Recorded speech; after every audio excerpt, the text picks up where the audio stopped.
अस्सलाम वालेकुम। उम्मीद है आप सब खैरियत से होंगे और मेरी दुआ है अल्लाह पाक हम सबको सेहत हिदायत आफ़ियत के साथ रखें।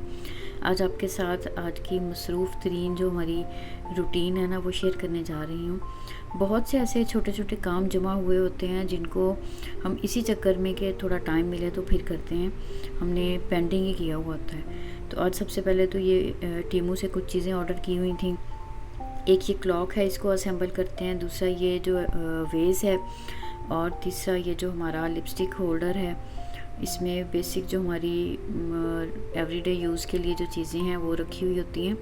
वो मेरा पहले वाला एक साइड से टूट गया था।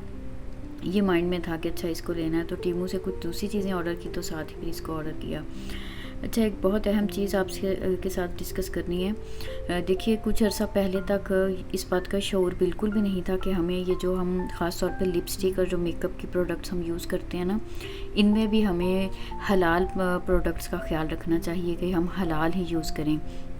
क्योंकि इनमें ख़ास तौर पे जो लिपस्टिक्स होती हैं इनके अंदर आपको आपके इल्म में होगी ये बात कि जो चीज़ यूज़ की जाती है ना वो बिल्कुल भी हमारे लिए ठीक नहीं है। तो जब इस बात का शऊर आया और फिर अब तो इतनी आसानी हो गई है, जहाँ पे हम लोग बेशक अब्रॉड रहते हैं ना, लेकिन फिर भी पाकिस्तान में भी अगर हम अब देखते हैं तो बड़े बड़े ब्रांड्स, इवन जे डॉट का या अलमीरा का हम देखें, और इस वक्त बहुत सारी हलाल ऑप्शंस हैं। तो बस इस मामले में भी हमें वीगन प्रोडक्ट्स हों जो एनिमल बेस्ड नहीं हों। तो मेकअप की प्रोडक्ट्स में भी ख़ास तौर पे लिपस्टिक में ये चीज़ ज़रूर हमें ख्याल करनी चाहिए। अब अल्लाह का शुक्र है, जब से इस चीज़ की समझ आई तो तब से अब हम जो भी चीज़ लेते हैं ना उसको हम देखते हैं पहले कि जो वीगन हो, जो वेजिटेरियन बेस होती है उसी को हम चूज़ करते हैं। दूसरा जनाब, हर घर में कोई मेसी का या रोनाल्डो का ना बहुत बड़ा कोई फ़ैन होता है। हमारे घर में भी है एक फ़ैन, उन्होंने अपने लिए ये मंगवाया था जी, 7 नंबर है और मुझे ये चाहिए। 7 नंबर लिखा हुआ है ऊपर और बस वो बड़े खुश हुए इसको देख के। तो ये बेटे ने ऑर्डर किया हुआ था। और उसके अलावा ये जो क्लॉक है ये मुझे अच्छा लगा था, सिंपल सा है, बस इसकी आप देखें जैसे ये सिर्फ बेस है और बाकी साइड पे ये सारे स्टिकर्स हैं।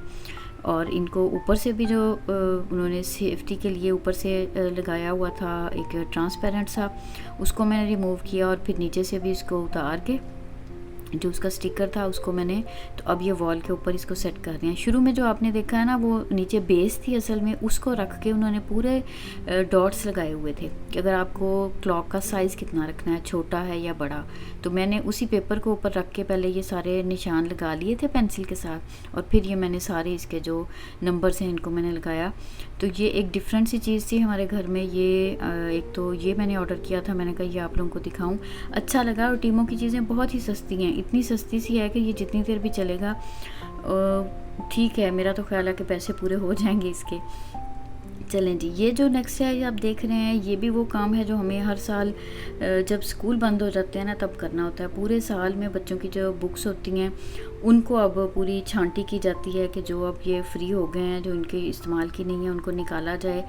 अगर तो कुछ अच्छी हालत की होती हैं जो यूज़ की जा सकती हों तो वो तो हम फिर कहीं पे डोनेट कर सकते हैं, किसी को दे सकते हैं, अदरवाइज़ फिर हमें रिसाइकल में डालनी पड़ती हैं। और ये जो आप देख रहे हैं मैं ये काम कर रही हूँ जो इस्लामिक स्टडीज़ की होती हैं या उर्दू की, जिनमें कोई कुरान की आयत, कोई अल्लाह पाक का नाम या फिर कुछ ऐसी चीज़ें होती हैं, उसके लिए बेहतरीन तरीका ये होता है, इवन अगर हमारे पास कुरान पाक के कोई पुराने औराक हों, कोई भी ऐसी चीज़ हो, उसके पेजेस हो ना, और तो हम उसको श्रेड कर लें कि जो लेटर्स हैं ना वो सेपरेट हो जाएं। यहाँ पे कोई ऐसा सिस्टम नहीं होता कि ये चीज़ें हम कहाँ पे फेंकें, तो इसलिए फिर इनको श्रेड कर लेते हैं बहुत बारीक बारीक काट के, तो इनको फिर रिसाइकल में हम डाल देते हैं। और साथ ही ये बच्चों की जो वो वाली कबर्ड जो सारा साल इनकी रूटीन में यूज़ होती है, मैंने तीनों को एक एक इनकी शेल्फ़ दी हुई थी कि अपनी सारी चीज़ें इसमें अरेंज करके रखा करें। तो अब इन्होंने अपनी सारी अंदर से फालतू चीज़ें निकाल के, तो मम्मा ये अब हमने इतनी तरतीब लगा ली, बाकी अब आप देख लें। तो फिर मैंने इनको बाद में थोड़ा जो था ना चीज़ें कि अब मेरा काम है, मैं इनको थोड़ा सा ठीक करके रखूँगी। तो अब इनकी नए साल की जो बुक्स होंगी, नोटबुक्स होंगी, वो आहिस्ता आहिस्ता फिर इनकी यहाँ पे यूज़ हो जाएंगी, मतलब रखी जाएंगी। तो ये वो काम होते हैं जो हमें कुछ ना कुछ घर में एक्स्ट्रा जो है ना वो रूटीन के कामों के साथ चलता ही रहता है।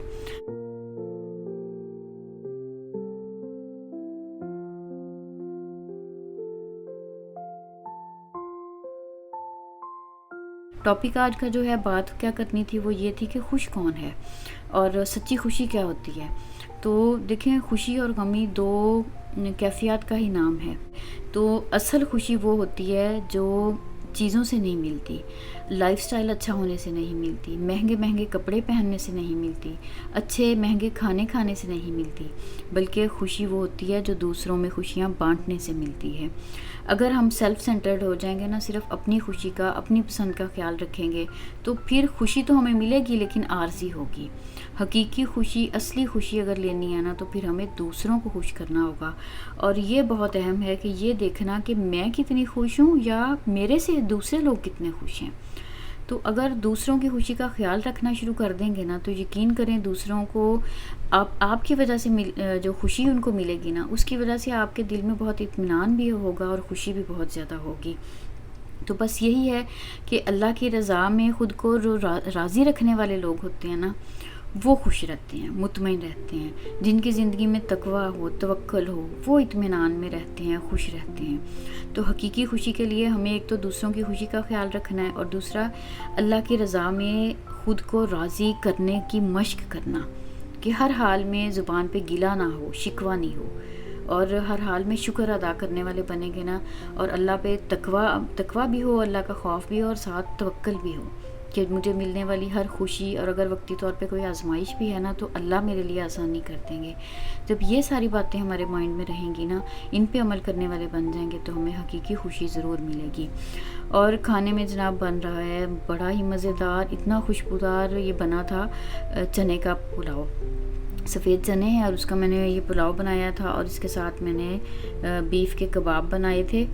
तो खाने में बस आज हमारी डिनर कम लंच, हमारा एक ही वक्त का खाना होता है, जो एक ही वक्त में हमारे ये खाना बनता है। तो आज मज़ेदार सा जो है वो ये हमने पुलाव और साथ कबाब जो है ये खाना खाया था। और अल्हम्दुलिल्लाह जो पूरे दिन में लिस्ट थी कामों की, जो जो माइंड में था, वो अल्लाह का शुक्र है सब कर लिए, और सारी चीज़ों की जो तरतीब थी वो भी पूरी हो गई।